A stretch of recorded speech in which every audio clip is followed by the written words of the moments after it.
Se você chegou aqui, parabéns! Você é um dos poucos. Você sabe que persistência, resiliência e, acima de tudo, disciplina. Isso que me fez chegar até onde eu cheguei. E você sabe que eu morei por quase 10 anos no Japão. Foram 9 anos e meio. E lá eu aprendi uma coisa, disciplina. E a segunda que eu aprendi chama compromisso. E o primeiro compromisso não é com terceiros.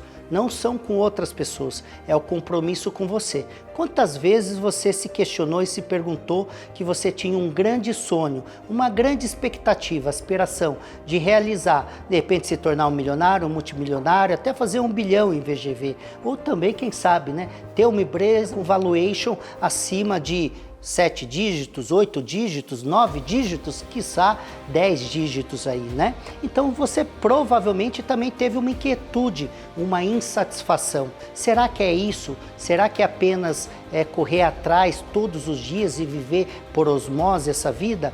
E qual é outra grande ambição que você poderia ter? De repente de deixar um legado, escrever seu nome na história, se tornar uma grande referência. Então a provocação é sobre dinheiro, é sobre ter liberdade financeira, mas é sobre legado, contribuição, altruísmo, sobre você se tornar um ser humano incrível, subir no pódio, mas também se tornar um ser humano de luz e iluminar a vida de outras pessoas também. Não sei se você sabe, eu fui cofundador do Instituto Êxito de Empreendedorismo, que foi criado e fundado pelo Janguier Diniz, um bilionário, capa da Forbes e dono das grandes universidades no Brasil. Nós juntamos 35 sócios fundadores e eu sou um deles, o primeiro player a ser sócio fundador desse instituto do mercado imobiliário. O restante é do varejo, tem lá João Apolinário da Polishop, Geraldo Rufino, João Kepler, donos de outras redes de universidades e donos de grandes impérios que esses empreendedores construíram. Mas eu também virei conselheiro fiscal do Instituto Fight for Life, do Minotauro, campeão do UFC, embaixador do UFC. Provavelmente você já assistiu uma luta do Minotauro. E lá o objetivo dessa associação, essa organização, essa fundação, é de construir casas para os desabrigados da enchente, daquela grande tragédia do Rio Grande do Sul. E esse ano, 2025, eu tive a felicidade de fundar, abrir o meu próprio instituto, que é o Instituto PET, que chama Empetia, que vai começar aí nos próximos dias ou meses e entrar em operação. Então, por que eu estou falando isso? Não é para vender meu peixe, não é para fazer um marketing, até porque isso daqui é intrínseco em mim desde os meus 21 anos de idade. E olha que eu estou com 46 anos. Eu aprendi uma coisa na minha vida que chama o give back, é devolver. Como eu me tornei uma pessoa muito abençoada, por Deus, por Criador, pelo universo, cada um tem a sua crença, mas eu fui muito beneficiado, eu sou muito abençoado. Então eu entendi que eu precisava e deveria devolver isso para a sociedade. Então eu faço isso através de palestras pro bono, não cobrando, eu dou 100% dos royalties dos meus livros, ou seja, ao invés de eu receber em dinheiro, eu recebo em livros para fazer doações e acabo também doando meu tempo e recursos financeiros a outras instituições. Então veja bem, esses 12 meses de jornada aqui conosco é mais do que apenas ganhar muito dinheiro. Porque ganhar dinheiro eu tenho total certeza. Se você respeitar o roadmap, se você respeitar o playbook e fazer o que precisa ser feito, você vai fazer milhões e multiplicar milhões no setor imobiliário. Eu não tenho dúvida. Agora, é muito mais do que isso. É um convite para você se tornar uma pessoa lendária, deixar o seu legado e fazer história nesse setor.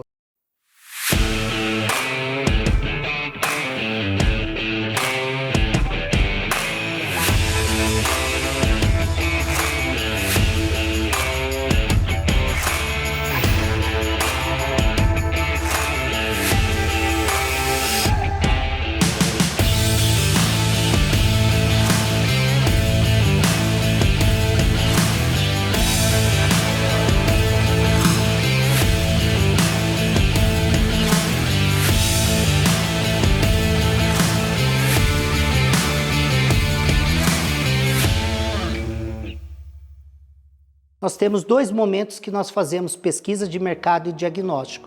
Um é no momento da captação da área, que eu preciso entender se aquela área tem não apenas a vocação, mas se ela vai ter a liquidez, se tem demanda presente e demanda futura. Porque a demanda presente estabelece no ponto que eu estou captando a área, mas a demanda futura é depois que o empreendimento foi aprovado e eu vou colocar o meu empreendimento no mercado. Aqui a gente tem um número específico de informações que a gente busca no mercado. Mas nesse momento que chegou, aprovou na prefeitura, eu já tenho um registro de incorporação e eu vou para o mercado, aqui eu preciso ser muito mais cirúrgico, muito mais artesão na busca das informações. Então nós somos a única empresa, pelo menos a que eu conheço, que a gente faz uma pesquisa de mercado.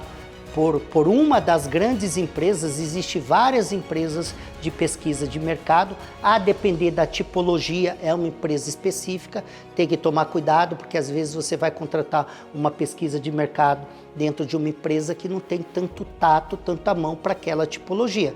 Por exemplo, se é uma multipropriedade é um caminho, se é um condotel é outro caminho, se é um residencial de horizontal é um outro caminho, se é um vertical pode ser um outro caminho. Então existem caminhos diferentes, né? Então não é só contratei e não contratei, tenho e não tenho. A qualidade do seu profissional também vai ditar, né, o conteúdo. Eu já entrei em vários empreendimentos que estavam quebrados, já entrei em vários empreendimentos que não tinha vendido, que tinham uma pesquisa de mercado. Edgar, então contratar ou não contratar uma pesquisa, tanto faz. Não, eu sou a favor que deve contratar uma pesquisa, mas baseado, resolvi mais de 42 empreendimentos fracassados que tornou empreendimentos bem-sucedidos, 90% tinha uma pesquisa de mercado. Agora, existe aqui um conjunto de outros fatores e por isso que a gente criou o nosso diagnóstico. Ele tem aqui o Smart SWOT, que foi criado por nós, que a gente analisa todos os concorrentes em 13 pontos diferentes. Tem os 13 Ps, que nós temos aqui pesquisa do público formador de opinião, comprador, não comprador, vendedor, não vendedor, o corretor de imóveis, o dono da imobiliária. A gente vai verificar como que está o clima, se o ambiente, o momento de lançamento qual que é o VSO, que é venda sobre oferta, e um conjunto de outros fatores. E tudo isso vai determinar, então, pontos de atenção. O nosso lançamento ele tem mais de 300 linhas de atividades, que inclusive a gente vai olhar todo o background da construtora, incorporadora ou loteadora, né? A gente vai olhar o posicionamento dela no mercado, né? Qual que é o rate dela. Então, a gente tem um conjunto de perguntas, que é uma inteligência de BI que nós criamos, que cada pergunta tem um rate e depois isso vira um score. E esse score, ele vai dando um gráfico para a gente naquele ponto que a gente está perdendo e no ponto que a gente está ganhando. O que está perdendo, eu tenho que criar uma solução ou uma boa argumentação, porque quando eu for para o mercado, existirá objeções e aí eu preciso estar preparado. Isso aqui é só a ponta do iceberg para que você tenha mais profundidade nesse grande universo que é a inteligência de vendas e de marketing. Depois de feito o diagnóstico, nós vamos para o planejamento 360, lembra? Olhar para tudo, para todos, a todos os momentos. Depois a gente vai para a definição das estratégias. Como que eu chego do ponto A ao ponto B de maneira mais eficiente, gastando menos dinheiro no marketing? Como que eu chego mais rápido, melhorando a minha performance de velocidade de vendas? Tudo isso vai ditar a regra do jogo. Todo o desenvolvimento da inteligência comercial, publicitária e mercadológica. Montagem do time de stakeholder, quem vai ser a agência, se você já tem uma agência ou não, se a gente vai ter que contratar, depois do time de SDR, depois do time digital, o briefing da campanha utilizando todos os recursos da neurociência, a precificação do produto, né? Não é só definir preço, é precificação. Você sabe que lotes de esquina, na entrada, subesquina, próximo de muro, no centro, tem preços diferentes. Não somente isso, quanto de entrada, prazo, indexador, por aí vai. Recrutamento do time de vendas para a gente, imobiliária, é corretor autônomo, vai montar uma house, não vai montar uma house, tudo isso influencia. E não somente isso, né? Hoje a maior crítica do mercado aí de construtores, incorporadores e loteadores é que os corretores não estão engajados mais, se engajando no produto. Por quê? Porque de repente você não gerou atratividade. Existe um algoritmo que é atenção, interesse, desejo e ação. Então, antes dele vender o seu produto, precisa estar com desejo, antes de estar com desejo, com interesse e depois com atenção. Então, existe toda essa timeline aqui que a gente precisa superar para trazer esse time para próximo do nosso produto, para zerar esse empreendimento muito rápido. Nós passamos uma semana aplicando as melhores ferramentas e metodologias para fazer esse corretor vender mais. Ele sai com um playbook de vendas. Ele vai falar o que precisa falar com todas as argumentações. E aí a gente vai para o Meet. O Meet a gente faz aquele movimento motivacional. E aí tem aquele plano de mídia adequado. Porque será que eu utilizo outdoor? Será que eu vou numa rádio? Eu vou numa TV? Eu vou no PAP? Eu vou no PDV? Eu vou no panfleto, no folder? Quais são as ações? Qual que é meu plano de mídia? Quanto de recurso do meu budget total eu vou investir numa mídia impressa, digital, offline, online, né? Hoje tem as miopias do mercado, né? Vamos fazer só digital. Vamos fazer só offline. Digital não funciona, digital só funciona. Para mim são miopias, né? Eu fui diretor de marketing da maior rede de supermercado para estrangeiro no Japão e tive 3 agências de publicidade. Então disso eu entendo muito bem.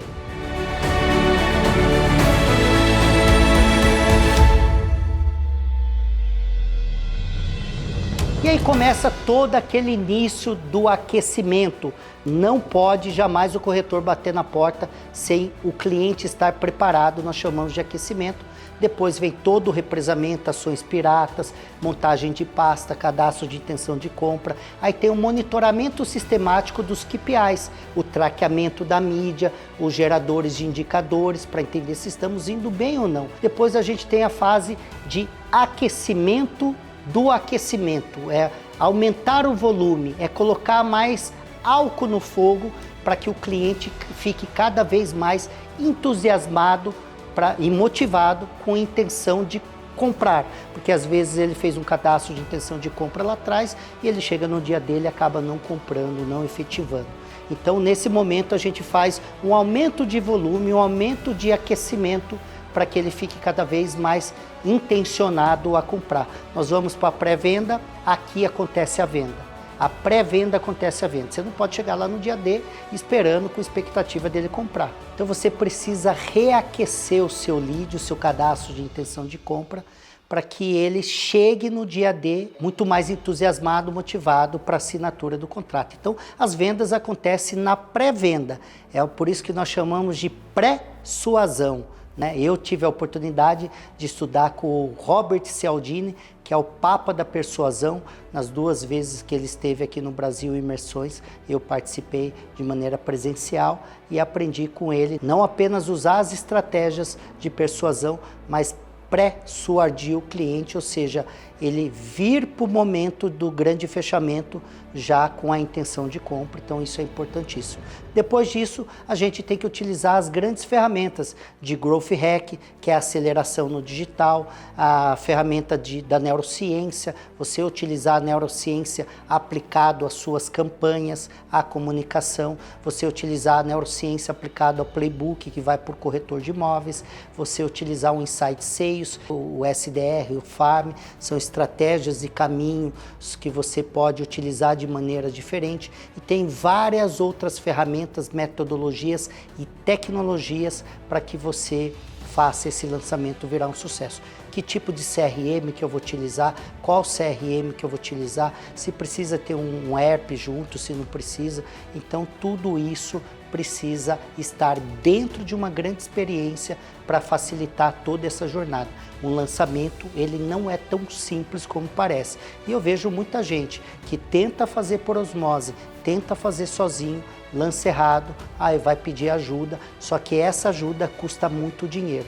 Então ele já vai sacrificar pelo menos lá 10% até 15% do seu lucro num estoque, num remanescente, porque ele vai precisar gastar muito mais em marketing, vai demorar muito mais tempo para ele vender ele vai ter que buscar recurso e dinheiro no mercado, então ele paga juros para o investidor, para o fundo, para o banco, né? Ou ele vai ter que fazer muita permuta e aí ele vai deixar parte da sua lucratividade. Aí ele vai também demorar para vender, então tira mais dinheiro do bolso, então seu ROI se torna menor. Demora mais para vender, então seu TIR se torna menor e ele aumenta o risco dos novos entrantes. Ele tem que gastar muito mais dinheiro no marketing para melhorar a sua reputação, que foi manchada, que foi prejudicada. Olha o conjunto de problemas e consequências que ele adquire quando ele faz um lançamento muito mal feito. Então você vai estar com um dos melhores players em vendas de lançamento e aceleração de vendas em lançamentos imobiliários. Nós estamos superando agora a casa de mais de 20 mil unidades vendidas, mais de 9,5 bilhões, mais de 92 empreendimentos lançados em 23 estados, mais de 80 cidades. Então isso nós temos total certeza que nós sabemos fazer muito bem. Lembra de 1 bilhão de VGV, nós queremos fazer aí 300 a 400 milhões de lucro. Acima de tudo, você ter aquela renda passiva, a sua aposentadoria tão sonhada, a liberdade financeira. Lembra dos 20 milhões que vai gerar os 2 milhões e 400 de renda passiva, 200 mil reais caindo no seu bolso? Então, você acaba de assistir o vídeo de gestão de marketing e vendas de lançamentos imobiliários. E agora nós vamos para o próximo tema para falar sobre obras, para você se tornar também um multiplicador de milhões dentro desse grande setor.